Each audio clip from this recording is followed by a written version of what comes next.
Assalomu alaykum hammaga. Cobalt mashinasidan benzin olishni o'rgatib o'tamiz. Hozir mana o'rtadan benzin trubkasi kelgan ko'k. Sal orqaroq oling. Salgina ko'k stopper bor, chiqarib olamiz plasmas. Ikki chekkaga qayirsak o'zi chiqib keladi. Ikki chekkaga shunday tortsak chiqadi. Hop. Oldiga shlangni pastga bitta bosib, shunday ko'tarsak chiqadi. Chiqdi. Endi baklashkani tiqamiz. Baklashkani tiqmasak ham bo'ladi, shoshmay turing. Endi bu yoqqa bir daqiqaga ochib olamiz kirishkasi. Kirishkasi yopilgan bo'ladi, ochishdan bo'lsa kerak. Bu yerda bitta relay bor. Relayni shunday sug'uramiz. Mana bu ariqchasi o'zimizga qarab turgan bo'lishi kerak. Siz baklashkani ushlab turing aka. Tortamiz.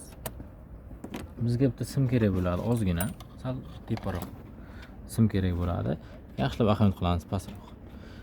Bu yerda R2 deb qo'yibdi. Ana shu burchakda mana tishi bor. O'shanga sim tiqamiz. Tiqamizda mana bu plus bo'ladi. O'shanga bitta tegizamiz. Bakalashkani olib berib turing shu yerdan.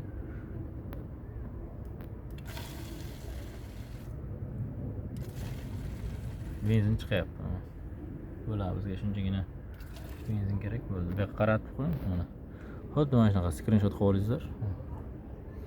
Osongina benzin olib chiqqan, endi ko'p qolmaydi. Bor uchun hammaga rahmat. Kanalimizga obuna bo'lib qo'yingizlar.